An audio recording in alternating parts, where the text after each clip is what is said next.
राजस्थान के विकास में पशुधन का जीडीपी में बहुत अहम रोल होता है और ज़रूरी है उसके लिए कि विभाग उसमें अच्छी योजनाएं चलाए, उनका क्रियान्वयन अच्छे से हो। इसके लिए बात करने हमारे साथ हैं शासन सचिव समित शर्मा जी। डॉक्टर साहब, किस तरह से अभी योजनाएं जो उनका क्रियान्वयन हो रहा है?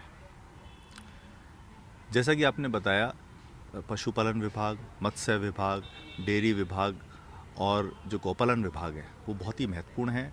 और जो राजस्थान का पशुधन है पूरे देश भर में उनका बहुत महत्वपूर्ण योगदान है। दुग्ध उत्पादन में हम नंबर 2 पर हैं और जो स्टेट की जीडीपी है उसमें बहुत इंपॉर्टेंट कंट्रीब्यूशन इस विभाग का है। इसके लिए बहुत आवश्यक है कि जो हमारा पशुधन है उसकी पर्याप्त देखभाल हो और उसके लिए ये सारे विभाग हैं ये बनाए गए हैं और सरकार की योजनाएं बनाई गई हैं। तो हमारा प्रयास ये है कि प्रत्येक पशु हमारा स्वस्थ रहे, उसका जो आहार है वो उसको पूरा मिले, हेल्दी रहे, उसका वैक्सीनेशन प्रॉपर हो, उसका जो आर्टिफिशियल इंसेमिनेशन का प्रोग्राम है, जो ब्रीड इम्प्रूवमेंट का प्रोग्राम है तो उनकी नस्ल में सुधार हो। जो हमारी जो बफेलोज़ हैं, काऊ हैं जो कि दूध देती हैं, उनको हम प्रॉपरली और टाइमली उनको कंसीव कराएं, अच्छी ब्रीड के साथ कराएं, उनकी मिल्किंग प्रॉपर हो। अगर कोई ऐसे डिजीज़ होते हैं जिससे उनका मिल्क प्रोडक्शन प्रभावित होता है उसमें उनको सुधार हो। तो इस सब में विभाग लगा हुआ है और हमारा प्रयास ये है कि अधिक से अधिक उत्पादन हो और जो पशुपालक है उसकी आय बढ़े और उससे राज्य का विकास हो। एक बीमारी लंपी, पिछले काफ़ी समय पहले काफ़ी नुकसान हुआ।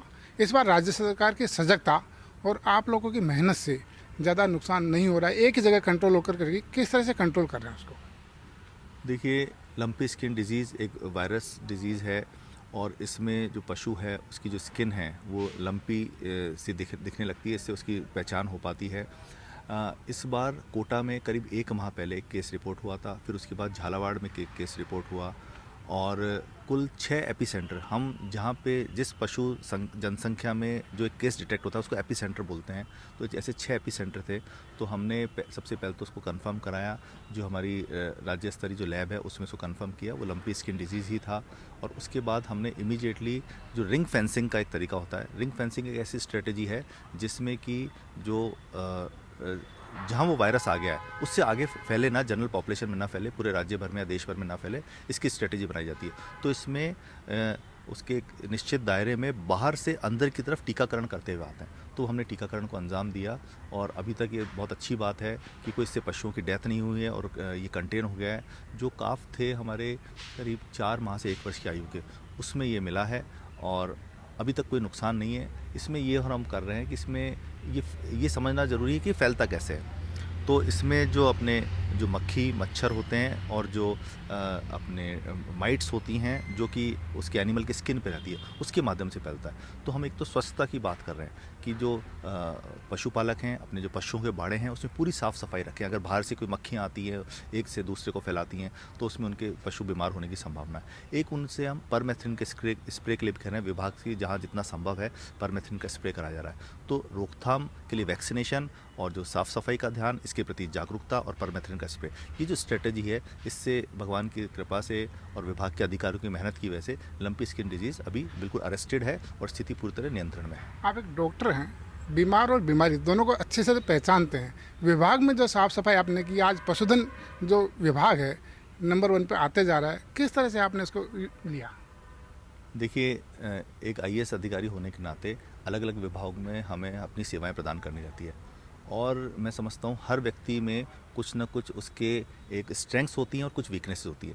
मेरी स्ट्रेंथ ये है कि मैंने डॉक्टरी की पढ़ाई करी है जो कि वेटरनरी मेडिसिन जैसे अपने एमबीबीएस कोर्स होता है वैसे बीवीएससी एचई का कोर्स होता है, फिर मैंने पीजीबी किया, फिर मेडिकल डिपार्टमेंट में काम किया।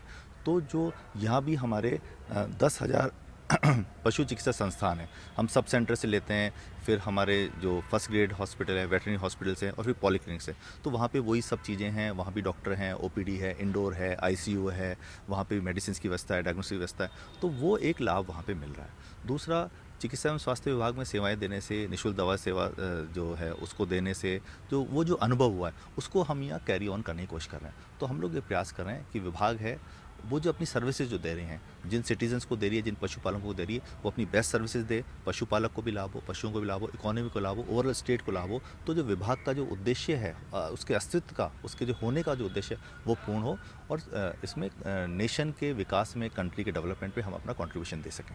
लास्ट सवाल, आपका डेयरी विकास भी है, रीढ़ की हड्डी बीएमसी, आप वहीं से शुरुआत करते हैं कि उनको अगर लाभ मिल गया तो ऊपर तक लाभ पहुंचेगा, किस तरह से आप आगे करने जा रहे हैं उसमें? डेयरी में राजस्थान में विपुल संभावनाएं हैं और हम देखते हैं, जब हम मिल्क प्रोडक्शन में देखते हैं वहाँ तो हम सेकंड नंबर पे हैं, पर जब हम राष्ट्र की जो डेयरीज है उनकी काउंट करते हैं तो हमारा जो RCDF का नंबर है वो 5वें नंबर पे आता है। तो ये एक संभावना है। अमूल का तो प्रोडक्शन हमसे करीब 6 गुना ज़्यादा है, तो वहाँ पर हम ये ज़रूर प्रयास करेंगे कि हम कंट्री में दूसरे नंबर पे आने का प्रयास करें।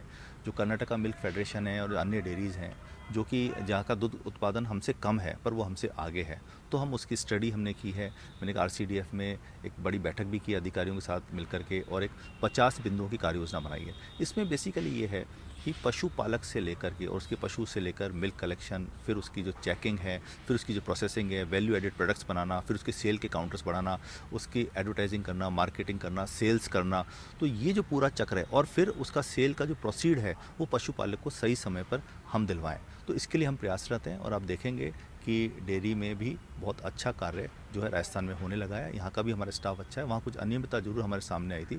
जहाँ भी इस तरह की बात आ रही है, कहीं कोई करप्शन की बात आती है, इरेगुलरिटी की बात आती है, हम स्ट्रॉन्ग एक्शन ले रहे हैं और जो संबंधित है उनके खिलाफ कार्रवाई कर रहे हैं। तो ये है डॉक्टर समीर शर्मा, जिनका मानना कि कार्य योजना बना करके कार्य को किया जाए तो बेहतर तरीके से हो सकता है, और इसी को लेकर के इस समय वो पशुपालन विभाग में अच्छा कार्य कर रहे हैं। धर्मेंद्र सिंघल, समाचार प्लस, जयपुर।